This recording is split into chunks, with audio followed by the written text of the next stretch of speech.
Mesdames et messieurs, bonsoir. Nous sommes dans Écho du Togo et vous connaissez le feuilleton du moment. Nous sommes dans le fameux feuilleton de changement de constitution ou, que dis-je, changement de république. Nous sommes dans la 5e République depuis un moment donné.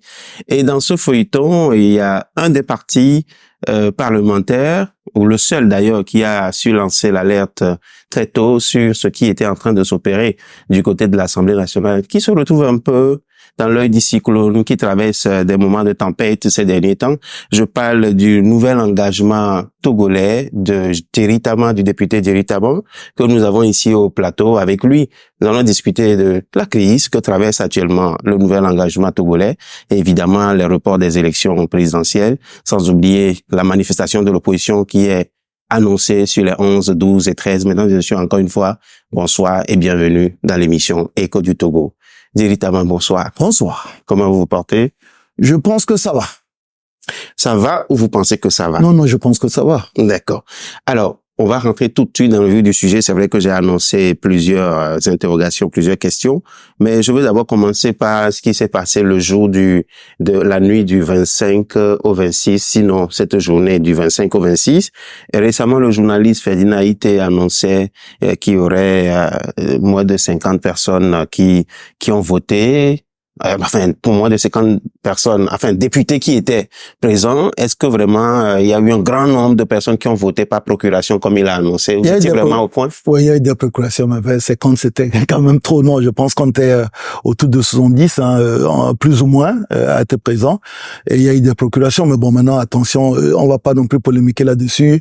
On n'a jamais réussi à avoir les 100% des députés. Il y en a qui sont en déplacement, il y en a qui sont malades, ainsi de suite. Donc, on n'a jamais réussi, sans passer par le jeu des procurations, avoir les 100% des députés. Donc oui, mais je pense pas qu'il y ait eu 50 comme il le dit. Il y avait beaucoup d'absents, mais pas 50 qui ont voté. De toute façon, l'élément est parti passer dans le journal officiel des chaînes nationales. On peut voir quand même sur les images le nombre de députés qui étaient là. Donc ça fait pas l'objet non plus de grosses polémiques. D'accord. L'autre information qui circule sur les réseaux, vous avez certainement eu écho, puisque vous êtes un homme des réseaux.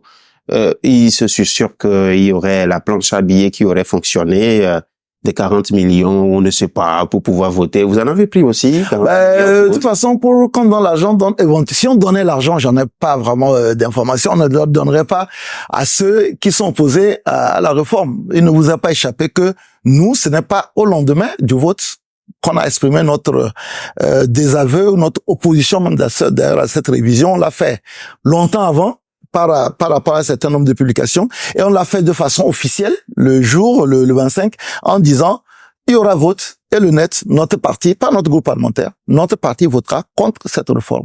Donc je suppose que, ayant annoncé les couleurs ainsi, on ne serait pas venu remettre des espèces en entrée trébuchantes à une formation ou à la limite au leader de la formation qui annonce qu'il voterait contre le texte. Justement, vous avez fait référence tout à l'heure à votre groupe parlementaire, ça m'intéresse.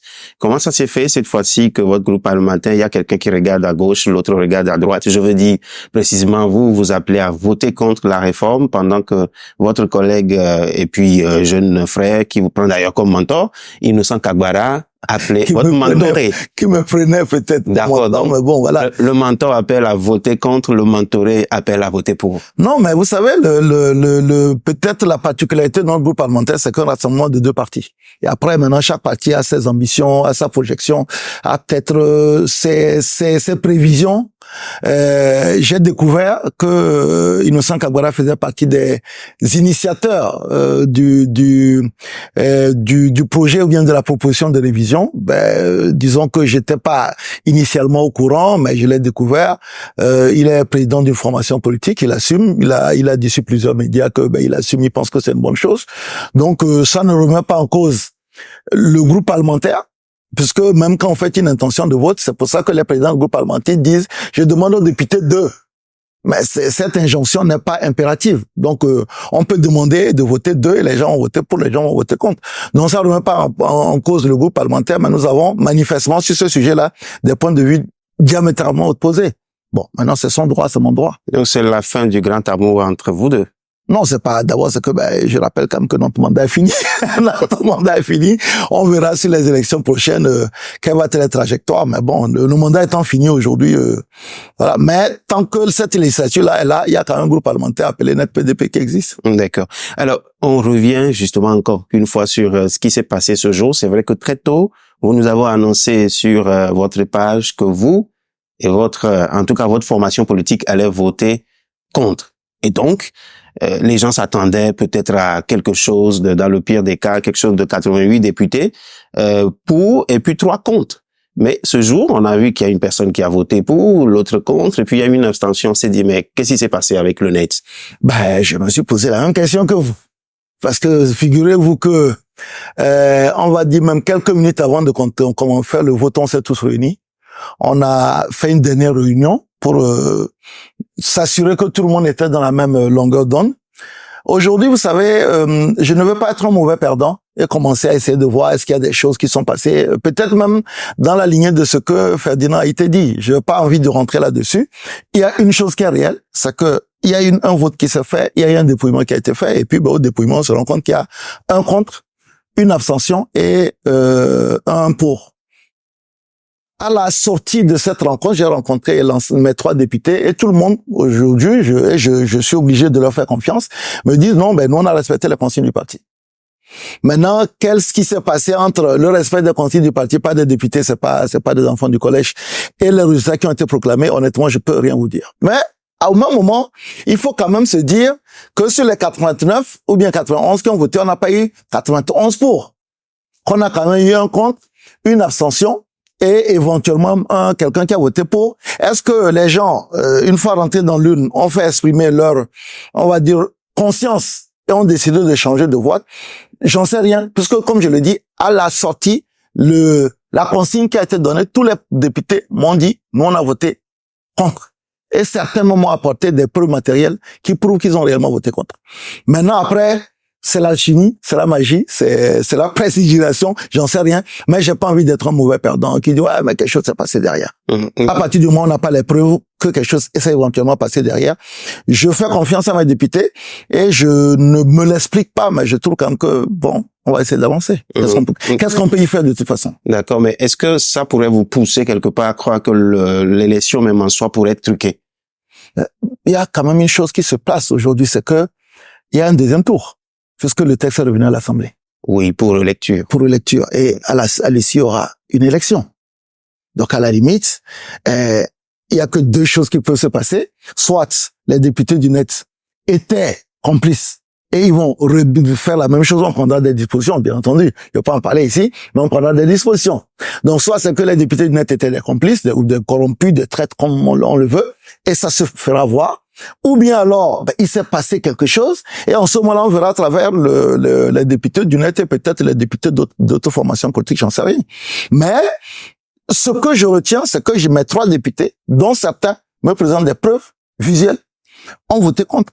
Et je pense que la personne qui perd le plus dans ce truc-là, c'est moi, et je ne vois pas comment est-ce que j'irai voter pour, après avoir clamé partout qu'il faut voter contre. J'avais largement les arguments de, par exemple, soutenir ce projet. Je pense qu'il y a l'éloquence et la rhétorique suffisante pour pouvoir le faire. Je pense que ce projet de constitution n'est pas une bonne chose pour le Togo. Et je continue à le maintenir. Est-ce que cette affaire ne porte pas un coup à votre crédibilité? On peut se poser la question de savoir que vous, aujourd'hui, la parole de l'éditement. Non, ça porte un coup très impressionnant, ma parole. Vous savez, j'ai passé 12 ans à cultiver une image. Mais cette image-là, elle ne fonctionnait que quand la décision ne venait que de moi-même. Par exemple, je suis sorti de la coalition Arc-en-Ciel en posant un acte, je quitte la coalition Arc-en-Ciel. Je suis sorti de CAP 2015 en disant, je quitte CAP 2015. La décision n'appartenait qu'à moi. J'ai fait les marches avec la C14. Un jour, j'ai dit, on quitte les marches. La décision n'appartenait qu'à moi. C'est la première fois où la décision n'appartient pas qu'à moi. Si on avait fait le vote à main levée, la question ne se serait pas posée. Parce que, on lève les mains, on voit qui ont levé les mains et qui n'ont pas levé les mains.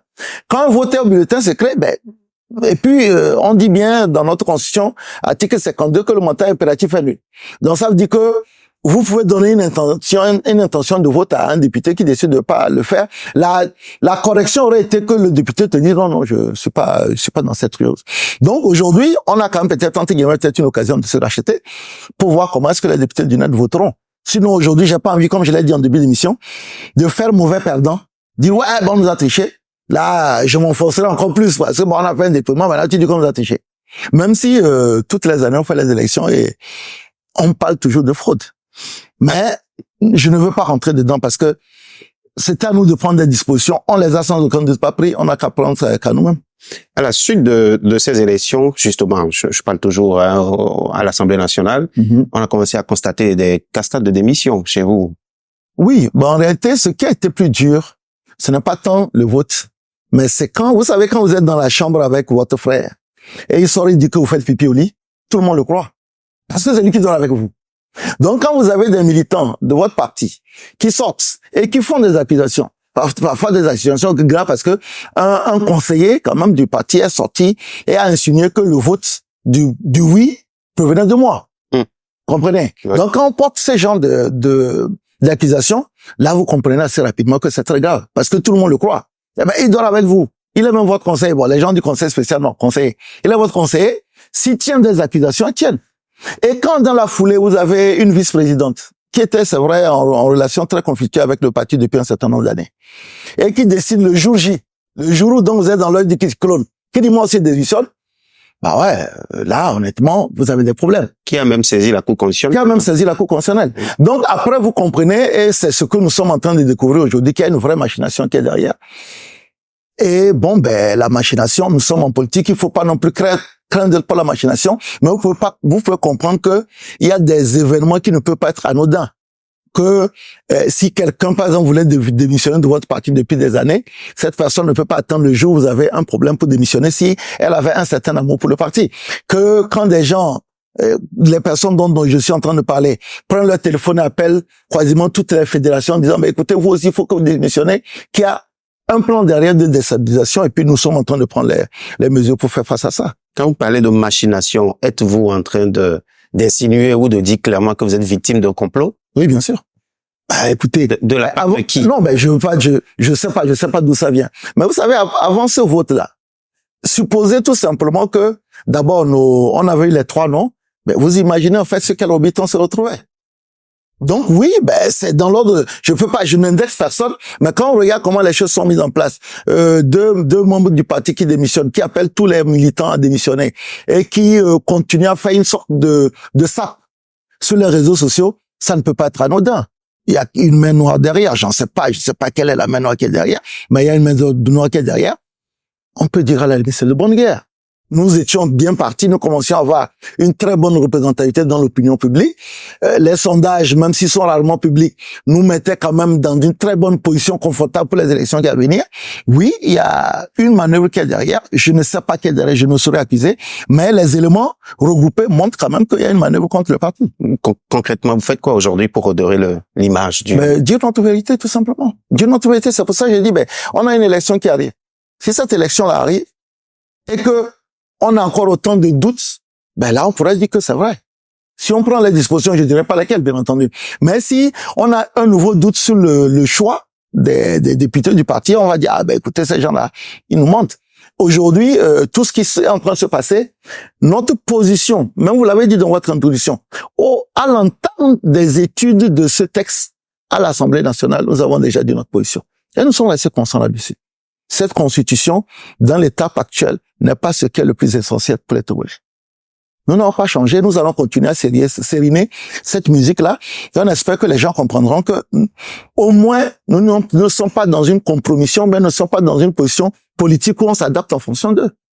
Je vais utiliser une expression des jeunes, que les jeunes utilisent souvent sur les réseaux sociaux. Les jeunes diront actuellement c'est chaud sur vous, oui, sur les réseaux sociaux. Là, c'est en train de se calmer. C'était chaud la semaine dernière, c'est chaud. Moi, j'ai senti la chaleur là. Ouais, vous comprenez quand même la réaction des internautes? Non, au fait, je comprends. Vous savez, il y a un proverbe qui dit on ne jette les cailloux qu'à l'arbre qui porte des fruits. Les gens m'ont dit quoi? En fait, les gens ne disent pas, au fait, si on s'en prend à vous, ce n'est pas comme si on n'est pas au courant que, par exemple, l'UFC a voté à 100% pour la loi. C'est pas comme si on n'est pas au courant que le MRC, le PDP, ce qui reste du MPDD à l'Assemblée nationale, a voté 100% à cette loi. On est contre vous parce qu'on avait mis beaucoup d'espoir en vous. Et c'est pour ça qu'on dit qu'il aime bien châtie bien. À la limite, je devrais m'en réjouir. Parce que beaucoup de personnes ont été dessus en disant, oui, mais on comptait sur, on vous disait on pensait que vous êtes notre dernier rempart. Et là, nous sommes déçus. Donc, c'est à nous de revenir, dire aux gens, ben non, ce que vous pensez, c'est pas ça. Nous sommes victimes d'un sabotage savamment orchestré par des gens qui étaient avec nous. Peut-être qui étaient envoyés. Parce que je ne peux pas comprendre que quand vous êtes avec une formation politique, et que vous êtes peut-être, vous épousez les idéaux, que vous puissiez autant saboter, pas uniquement le président, parce qu'aujourd'hui, vous savez, nous sommes présents dans 32 préfectures sur 39. Je suis sûr que nous sommes peut-être la 3e formation politique qui soit aussi présente. C'est ces candidats-là. Vous avez parlé tout à l'heure de notre candidate qui est allée poser une plainte, saisir la Cour constitutionnelle. Elle est allée de son propre chef voir l'honorable Sanka pour être sur sa liste. Ils sont tous de bas. Ça, il a dit, ben, j'aimerais sur sa liste. Le gars dit, ok, d'accord. Elle voulait même être plus loin. Le gars dit, non, tu es vice-président, je vais te mettre numéro 2.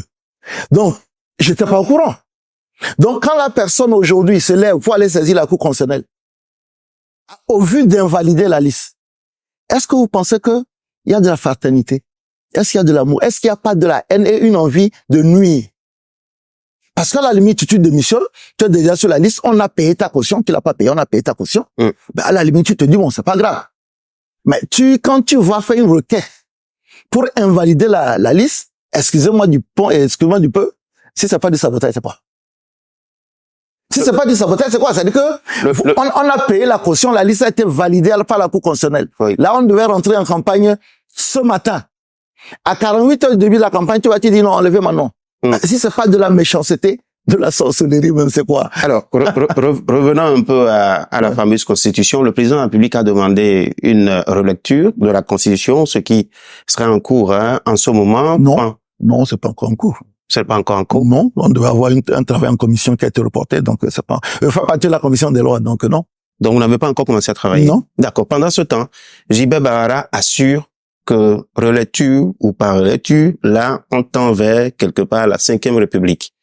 Ben, ils ont le pouvoir de le faire. En fait, ce qu'il faut qu'on dise aux Togolais, c'est que la révision telle qu'elle est en train d'être faite n'est pas illégale. C'est-à-dire qu'elle utilise les failles de notre Constitution. La première faille, c'est celle qui consiste à faire en sorte que les députés continuent à légiférer même à la fin de leur mandat. C'est une faille.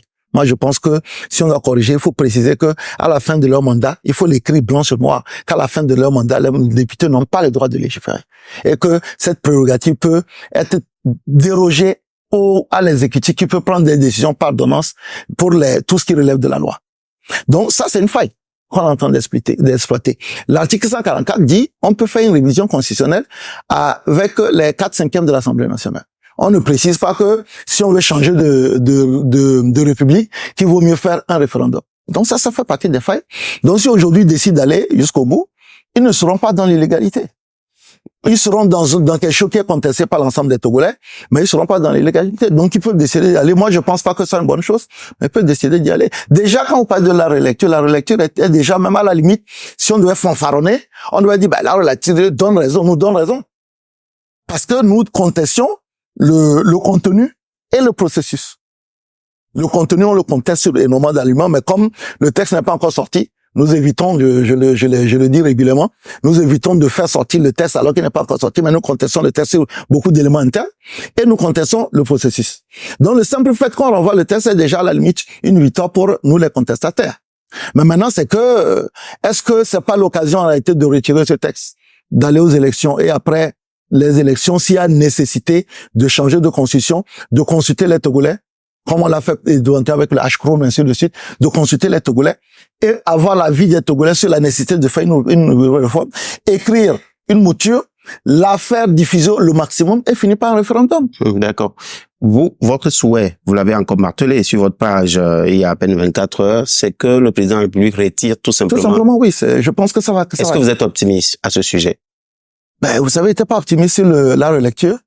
Donc maintenant, je ne pense pas que tout soit complètement perdu. Moi, vous savez, quand je suis sorti de l'Assemblée le soir du 27, 26 ou 27, on est allé au 26, ben je disais que c'est fini, on a passé à une nouvelle république, c'est fini, au revoir, on prend acte.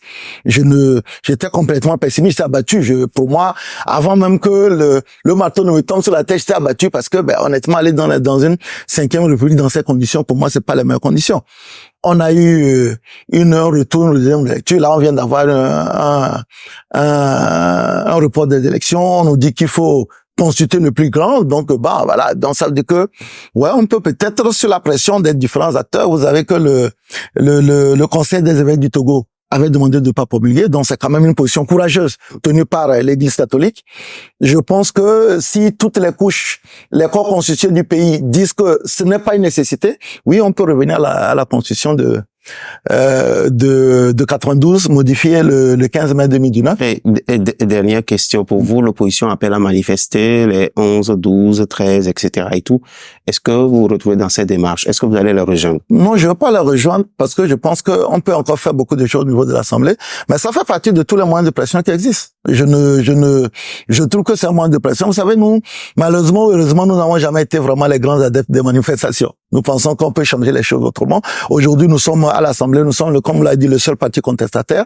Nous jouons notre rôle aussi de contestation au sein de l'Assemblée nationale. Mais je pense que c'est la combinaison de toutes ces actions qui peuvent amener à ce qu'on retire le texte. Okay. Pour moi, je pense que la seule chose qu'il faut faire aujourd'hui, c'est de retirer le texte, faire les élections, et puis éventuellement voir ce qui peut se passer après les élections. Et si jamais vos actions ne portaient pas fruit à l'Assemblée nationale, est-ce que vous les rejoindrez finalement? Au niveau de marches, la rue. Ben, je pense que les deux doivent pouvoir être ensemble. Tant que le texte n'est pas voté, rien n'est fini.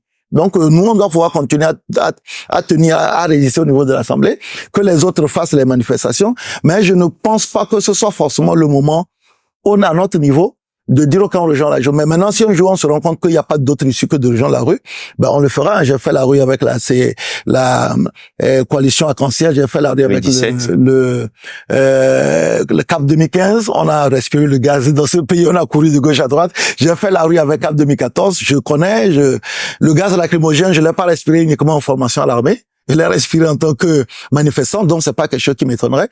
Mais je pense que aujourd'hui, c'est la combinaison de toutes ces actions-là qui feront que la loi sera retirée. Thierry Tama, nous sommes arrivés à la fin de cette émission. 30 secondes, vous avez quelque chose à dire? Non, je dois dire aux autorités du Togo, c'est de retirer ce texte. Et si je dois dire quelque chose à nos compatriotes, c'est de garder le calme et de faire en sorte que chacun peut faire pression sur les membres de l'exécutif pour faire en sorte que ce texte soit retiré, qu'on aille aux élections dans le calme, parce que la paix, c'est quelque chose, quand on le perd, on a du mal à le retrouver. Donc, gardons la tête froide, conservons les acquis de paix, de dialogue que nous avons, et essayons de faire en sorte que plus rien ne nous divise à jamais. On a été divisé par le passé.